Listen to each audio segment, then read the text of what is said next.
The God who is.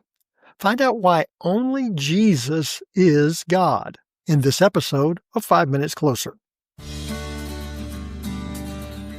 I'm Vaughn Weatherford, and this is 5 Minutes Closer. For the next 5 minutes, let's explore some biblical truths and apply them to your life. No podcast, including this one, can transform your life or give you what you really need. Only Jesus can do that. You can find out why in what I've called the first five episodes of 5 Minutes Closer. Each following episode explores scriptural truths that, if you follow them, will bring you 5 minutes closer to the person God created you to be. Let's see if we can get you 5 minutes closer. I was shopping for bananas. My goal was to choose the almost ripe bananas. If bananas are completely ripe, that's not good. They'll go bad before we can finish the whole bunch. If they're too green, they'll never ripen. Green bananas aren't pleasant to eat. If I want crunch, I'll eat banana chips.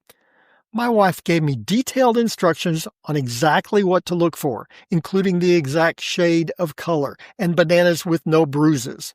I was prepared, but ran into a problem. The store didn't have any bananas. They were sold out. Not a banana in sight, just empty shelves. Too often, people approach religion like shopping for bananas. They look for the ripe one, but if that's not available, well, the green one will do. Jesus warned about choosing what to believe. It was not a choice between what's green and what's ripe. It was a choice between the God who is and the God who is not. Here's how Jesus describes it in John chapter 10, verse 9.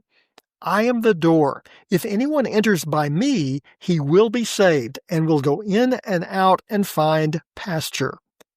In John chapter 10, Jesus uses two visual images to describe why he alone is the Savior, the image of a shepherd and of the pen where the shepherd kept his sheep.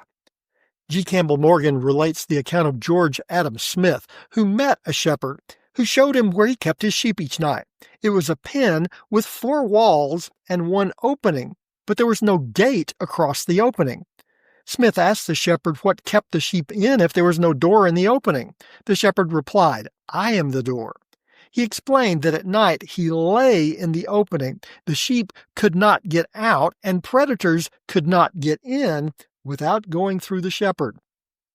In John chapter 10, Jesus said that he alone is the door. No one finds salvation except through him. He explained why in his next image, that he alone is the shepherd. Here's how he said it in verse 11. I am the good shepherd. The good shepherd lays down his life for the sheep. In verse 10, Jesus described how the thief might come to steal the sheep, but would be unsuccessful because of the shepherd. Jesus alone provides the safety we need. He alone has laid down his life for the sheep. Several years back, someone broke into our house. We came home to find our door kicked in and our house in a mess.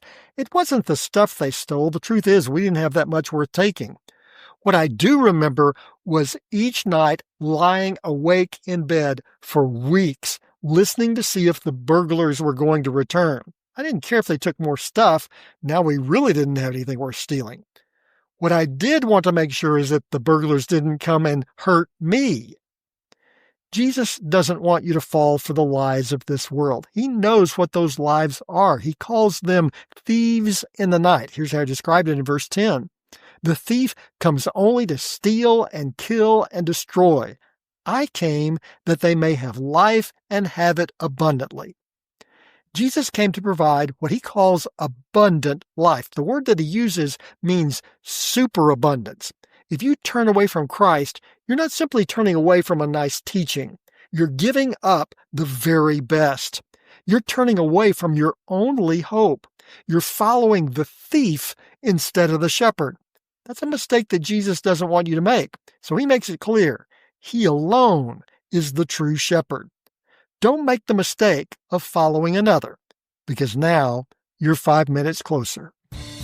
My prayer is that these 5 minutes have challenged you, inspired you, and caused you to consider applying God's message for your life from His Word. To find out more, visit our website at 5minutescloser.com. Join me next time to see if we can get you 5 minutes closer.